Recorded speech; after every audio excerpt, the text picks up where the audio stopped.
Liberal Party leader Peter Dutton is alleged to have been the target of an elite school student's terror plot. A Brisbane private school student has been charged with buying bomb-making ingredients and testing homemade explosives. The Australian reports that the teenager was allegedly planning to attack Peter Dutton at his home using a drone. The 16-year-old boy was arrested and charged last August and was committed to stand trial just yesterday. For more, I'm joined by Education Minister Clare and Deputy Liberal leader Sussan. Good morning to both of you. Obviously, this is before the courts. We can't talk specifics, but Sussan, how concerning is it for Peter Dutton that this has happened? This is incredibly concerning, Nat, and I can only wonder, as I'm sure Jason would, how Peter's family is feeling with difficult personal news this week about his dad and now this. But this is Australia. This is the best country in the world. We're a free, fair, open democracy. We expect this sort of thing to happen overseas, but never here. And when I think about how our courts and our police systems work hard to protect us, I trust they will do the right thing in this case. We can't let this become the new normal in Australia. We need to be strong against this radicalism, strong every single day. Yeah, Jason, we were warned by authorities that there would be an increase in terror plots. I guess when it's staring us in the face, it's scary though, isn't it? Has security increased for politicians during the election?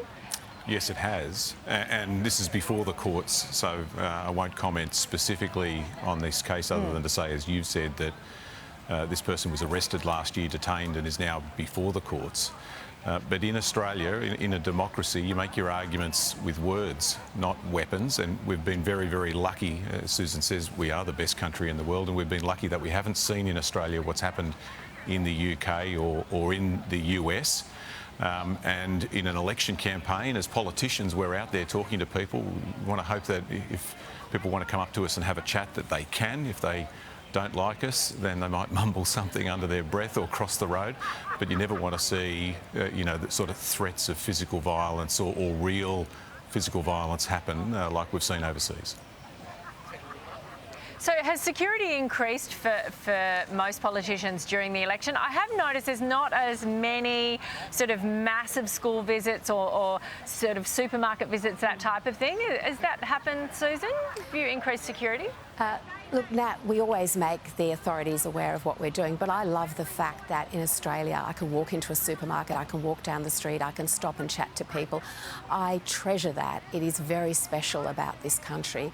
But politicians and their families have probably never been under more scrutiny and more threat than they are right now. I always want to say thank you to the people that in the background protect Jason, protect me, protect our colleagues, because it does allow us in this, the very best country in the world, to be able to do what we need to do, which is to be with the people that we care about, out in public and talking about the things that matter to them.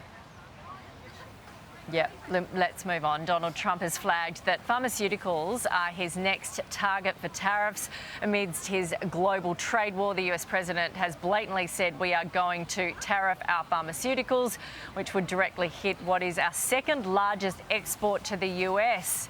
Jason, how concerned are you about this? CSL, I think 50% of their sales go to the US. They would be concerned. That employs a lot of people, a lot of Australians in the biotech industry. And what it would do would be to increase the cost of life-saving medicines that we make here for American patients. So it would just jack up the cost of these medicines for Americans. Medicare's not for sale. Our pharmaceutical benefits scheme is not for sale either. And we've got to make it very, very clear that we're not going to be bullied by American pharmaceutical companies into increasing the cost of medicines for Aussies here in Australia. Sussan, what do you think we do about this? Because this is a big industry. Many people may not understand how big this is for our people into the US. We say back off, Nat. Our PBS, our healthcare system, is the best in the world, and it's the envy of the world. I'm not surprised that multinational big pharma is coming after our PBS.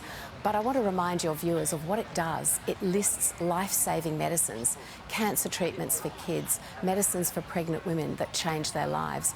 As a former health minister, I know how vital it is. People would otherwise have to pay sometimes hundreds of thousands of dollars for life-saving drugs, and the PBS means they can get them for the cost of a script. We're very proud of it. Under a Peter Dutton government, the PBS will always be protected, and the cost of medicines will always come down. Okay, we thank you both. You'll continue on the campaign this week. We'll see you next week. Here's Shiva.